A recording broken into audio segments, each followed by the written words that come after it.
Friends, आज अपन matric space का बेटा एक नया चैप्टर शुरू करेंगे और चैप्टर का नाम है ओपन एंड क्लोज सेट।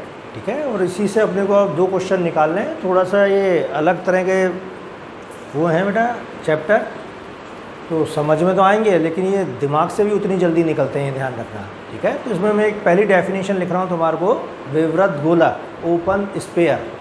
ठीक है, ओपन स्फीयर की डेफिनेशन क्या है ये आप किताब से उतार लेंगे एज इट इज़, लेकिन जो मैंने अभी लिखाई है वो किताब से ही लिखाई है। क्या है कि माना कि x, d एक दूरी की समष्टि है, x0 x का कोई बिंदु है, कोई दिक्कत नहीं है। x, d एक दूरी की समष्टि है और x0 जो है x का कोई बिंदु है तथा r एक धनात्मक वास्तविक संख्या है। r क्या है? एक धनात्मक वास्तविक संख्या यानी पॉजिटिव रियल नंबर है। तब विवृत गोलक, विवृत गोलक मतलब ओपन स्फीयर जिसका केंद्र x0 तथा त्रिज्या r है को निम्न रूप में निरूपित एवं परिभाषित करते हैं, को निम्न रूप में निरूपित एवं परिभाषित करते हैं। कैसे किया है अपन ने? s r, अब यहाँ ये देखना ये विवृत का साइन बनेगा ओपन का और x0, तो x0 सेंटर है, r इसका रेडियस है। और इसकी जो डेफिनेशन है वो क्या है कि whenever x belong to x then distance between x and x0 is always less than r। तो आपको ये चीज़ याद रखनी है विशेष रूप से कि x जब भी x में है तो x और x0 की जो बीच की दूरी है इनके बीच में क्या रिलेशन होगा r से, कि x और x0 की बीच की दूरी r से कम होगी।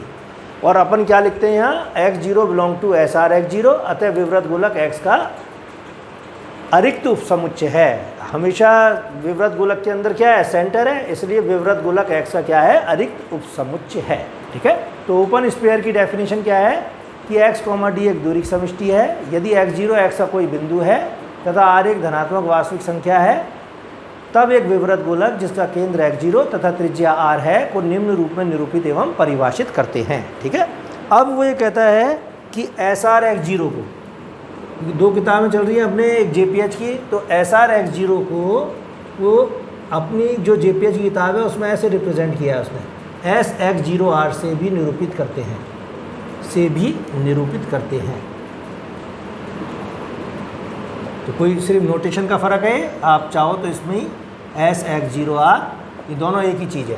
ठीक है, S x0r is equal to वही SR x0, दोनों का सेम मीनिंग है, जो ये आपको मैथमेटिकल मीनिंग आना चाहिए। ठीक है, अब इसके बाद वो कहता है विवृत गोलक के बाद एक नई डेफिनेशन देगा वो, और वो डेफिनेशन किसकी है? समवृत गोलक की। और समवृत गोलक की डेफिनेशन क्या है अपने, उसको अपन लिखेंगे। तो विवृत गोलक के जस्ट बाद समवृत गोलक की डेफिनेशन है बेटा, और समवृत गोलक की जो डेफिनेशन है उसके अंदर अपन जैसे यहाँ क्या कर देंगे, विवृत की जगह तो समवृत, इसी से बना दूंगा मैं पूरी डेफिनेशन। ओपन की जगह क्या बन जाएगा? ये क्लोज्ड।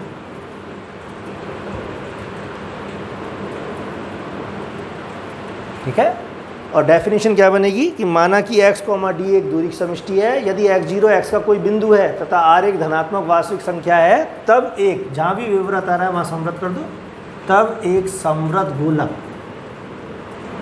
तब एक समवृत गोलक जिसका केंद्र x0 तथा त्रिज्या r है को निम्न रूप में निरूपित एवं परिभाषित करते हैं।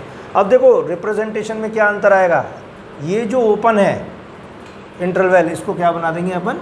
क्लोज्ड, और यहाँ भी जो ओपन है इसको क्या बना देंगे अपन? क्लोज्ड।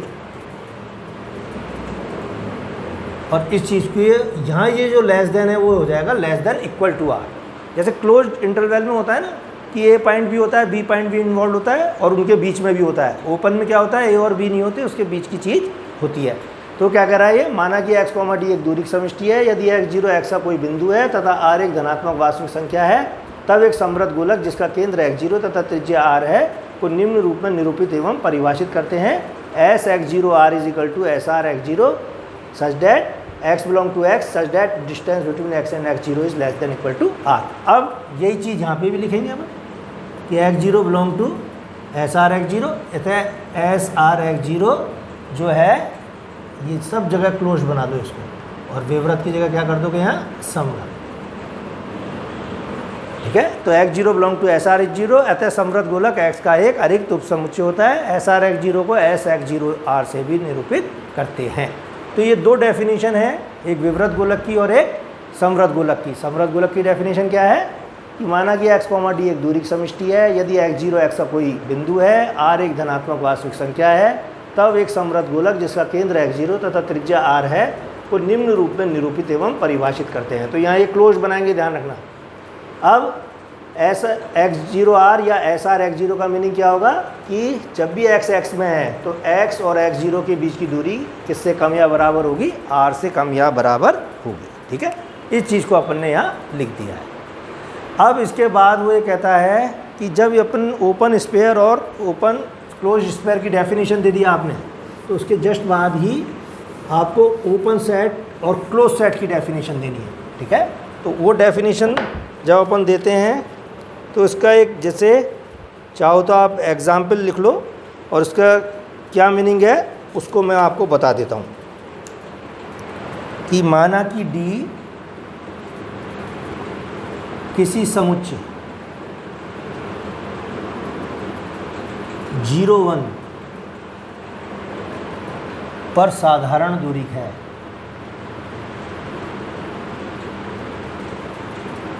माना कि D किसी समुच्चय 0,1 पर साधारण दूरी है, अर्थात dxy इज इक्वल टू क्या है? mod x minus Y for each x y belong to 0,1। ठीक है, तब वो ये कहता है कि S1 हाफ ज्ञात करो, S1 हाफ ज्ञात करो। तो उसके लिए देखो, अब ये दिया है इसने, ये तो x है 0,1 और ये d डिफाइंड किया है x के ऊपर, तो x, d जो है दूरी की समष्टि है। और अब वो कहता है इस स्पेयर का मान ज्ञात करो। ठीक है, तो ये ओपन स्पेयर है। ओपन स्पेयर के लिए आप क्या लिखोगे? x belong to 0,1 such that distance between x and half is always less than 1। तो त्रिज्या इसकी कितनी है? 1। सेंटर क्या है यहाँ? हाफ। तो अपन ने x हाफ लेस देन क्या लिख दिया? 1। अब d डिफाइंड किससे है? mod x माइनस वाई से, तो इसको लिखो। ठीक है, और ये चीज़ क्या हो जाएगी? x माइनस हाफ का mod लेस देन 1। ठीक है, इसका x माइनस वाई ना dxy का मान, तो x हाफ का मान क्या होगा? x minus half less than 1। और इस चीज़ को कैसे लिख सकते हैं अपन? अब इसका मॉड खोलेंगे तो अपन जानते हैं जब mod x less than a होता है तो x का मान क्या होता है? माइनस a और a के मध्य होता है। ऐसे ही अपन ये लिखेंगे x minus half less than 1 और ग्रेटर देन माइनस 1। और इसको अब आप डिफाइन करोगे तो x belong to 0,1 such that half इधर ले जाएंगे तो -1 में से हाफ गया तो कितना बचेगा? Minus half. और ये चीज़ कितनी है? जब इधर हाफ जाएगा तो 3/2 यही होगा। अब x का मान जो है इन दोनों संख्याओं के बीच में है, -हाफ और 3/2 के बीच में। अब देखो इंटरवल जो दिया है वो ये दिया है 0,1। ठीक है, इंटरवल क्या दिया है? 0,1। और अपन कहाँ तक हैं? -हाफ और क्या दिया है? 3/2। 3/2 यानी 1 पॉइंट समथिंग, तो 3/2 यहाँ आएगा आपने। तो वो ये कह रहा है आप तो भाई x से बाहर तो जा ही नहीं सकते ना 0 और 1 से, तो आपको सिर्फ यही अंतराल लेना है। तो x का मान -1 और 3/2 के बीच में है, तो इसका मतलब क्या होगा? सिर्फ ये 0,1 ही आएगा। क्या आएगा? ये खाली 0,1 और 0,1 ये क्लोज इंटरवल ही इसकी वैल्यू आएगी, क्योंकि यहाँ से यहाँ तक की वैल्यू छोड़ोगे, अब यहाँ से यहाँ तक की वैल्यू छोड़ोगे, ये ध्यान रखना। ठीक है, अब इसी तरीके से अगर वो कहता है कि स्पेयर डिफाइन करो आप क्लोज्ड, इसका क्लोज स्पेयर का मान निकालो। ये क्वेश्चन आते इस तरह का आते नहीं है, मैंने सिर्फ समझा रहा हूँ आपको कि किस तरीके से ये चीज़ होती है। ठीक है, तो इसमें अपन क्या करेंगे? x बिलोंग टू 0,1 इसी मैट्रिक के ऊपर डिफाइन किया है इन्होंने। अब ये क्लोज स्पेयर की फॉर्म में ले लिया और ये क्या ले लिया? dx 135 और इसको अपन क्या ले सकते हैं? Less than equal to 4/35। ठीक है, तो x और x0 के बीच की दूरी क्या होती है? लेस देन इक्वल टू, वही बताया उसने r, तो r इतना है यहाँ, ये सेंटर है। और इसको खोलोगे तो अब क्या आएगा? x belong to 0,1 such that x minus 1/35 less than equal to 4/35। और इसकी जो वैल्यू अपन जब कैलकुलेट करेंगे तो वो क्या आ जाएगी? x belong to 0,1 such that वही आप मॉड को खोलो, 4/35 से तो ये छोटा है और बड़ा किससे है, -4/35 से, और इसकी वैल्यू क्या आ जाएगी, आप जब इसको सॉल्व करोगे तो इधर ले आएंगे इसको और इसको इधर ले जाएंगे तो वैल्यू आएगी अपने पास x belong to 0 1 such that x का मान जो है -3/35 और 1/7 के बीच में है।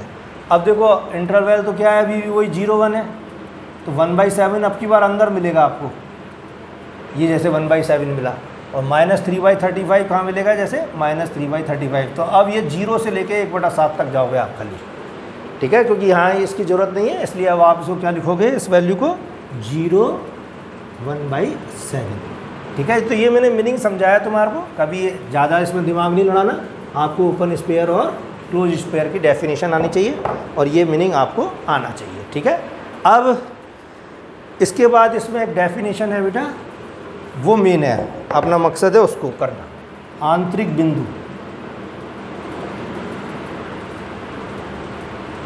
इंटीरियर पॉइंट,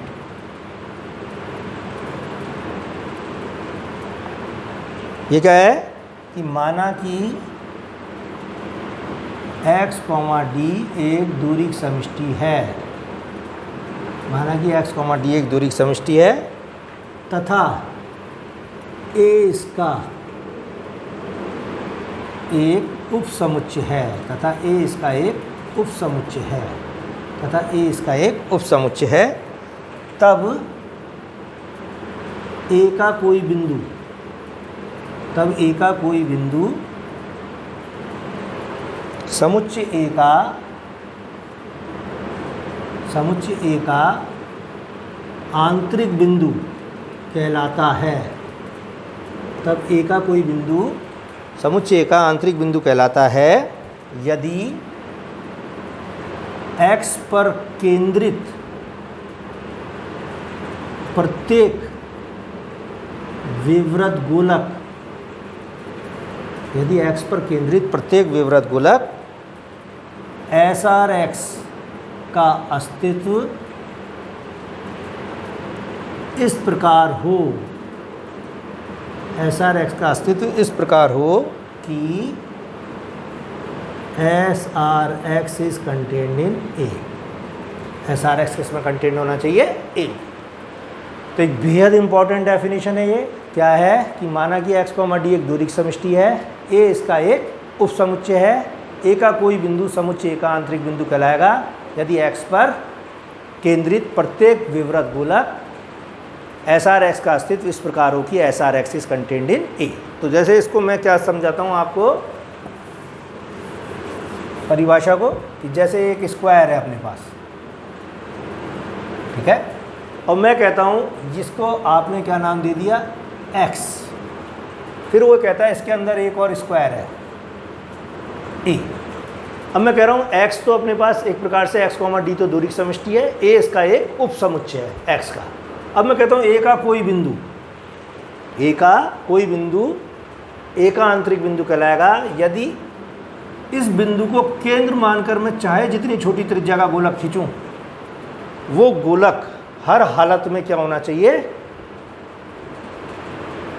A के अंदर कंटेन्ड होना चाहिए। तो वो क्या कह रहा है, यदि तब A का कोई बिंदु x समुच्चय का आंतरिक बिंदु कहलाता है यदि x पर केंद्रित एक विवृत गोलक, यदि x पर केंद्रित, ये प्रत्येक नहीं होगा बेटा इसमें, अच्छा हुआ ये लग गया मेरे से प्रत्येक, यदि x पर केंद्रित विवृत गोलक SRX का अस्तित्व इस प्रकार हो कि यदि x पर केंद्रित एक विवृत गोलक SRX का अस्तित्व इस प्रकार हो कि, अब अच्छा हुआ वहाँ प्रत्येक लगा था मेरे से, देखो ये गलती हुई थी उसमें, क्या कि इस केंद्र को मानकर, इस x को केंद्र मानकर मैं चाहे जितनी त्रिज्या के गोलक खींच सकता हूँ, जैसे ये खींच दिया, ये खींच दिया एक, तो ये जो गोलक है तो बाहर निकल गया ऐसे, लेकिन ये जो दो गोलक हैं इसके अंदर आए। तो कहता है आप इस पॉइंट को इंटीरियर पॉइंट तब कब कहोगे किसी पॉइंट को, कि इस पॉइंट को सेंटर मानकर अपन छोटी से छोटी रेडियस का एक ओपन स्पेयर बनाएं, और वो ओपन स्पेयर हर हालत में क्या होना चाहिए, A के अंदर आए, SRX is contained in A, तब x जो है A का क्या कहलाएगा, इंटीरियर पॉइंट कहलाएगा। और यदि ऐसा नहीं हो कि एक्स को केंद्र मानकर अपन छोटी से छोटी त्रिज्या का गोलक भी अपन इस तरह का बनाएं कि वो ए के अंदर नहीं आए, तो वो एक्स जो है ए का आंतरिक बिंदु नहीं होगा। अब इस चीज़ को ऐसा समझो, जैसे ये बिंदु मैं यहाँ ले लूँ इसके कॉर्नर पे, तो अब इसमें मैं कैसी भी त्रिज्या का गोलक बनाऊँ वो किसी भी हर हालत में क्या होगा, ए से बाहर निकलेगा। तो इसके जो कॉर्नर पॉइंट्स हैं, बाउंड्री के पॉइंट्स हैं, वो इसके आंतरिक बिंदु नहीं होंगे, इसके अंदर वाले पॉइंट जो हैं इसके आंतरिक बिंदु होंगे। ठीक है, तो ये चीज़ एक बेहद मेन चीज़ थी कि कोई बिंदु किसी सेट का इंटीरियर पॉइंट कब कहलाएगा, यदि उस पॉइंट को सेंटर मानकर अपन एक छोटी से छोटी रेडियस का गोलक ऐसा खींच सकें जो वापस किस में कंटेंड हो, उसी सेट के अंदर मौजूद हो, तो उस केस में वो पॉइंट उसका इंटीरियर पॉइंट कहलाएगा। ठीक है, अब कल मैं इस इंटीरियर पॉइंट को ही डेफिनेशन को आगे बढ़ाऊंगा और उससे डेफिनेशन पे किस पे जाएंगे अपन, ओपन सेट पे। ठीक है, तो वो देखो आप कैसे करेंगे कल।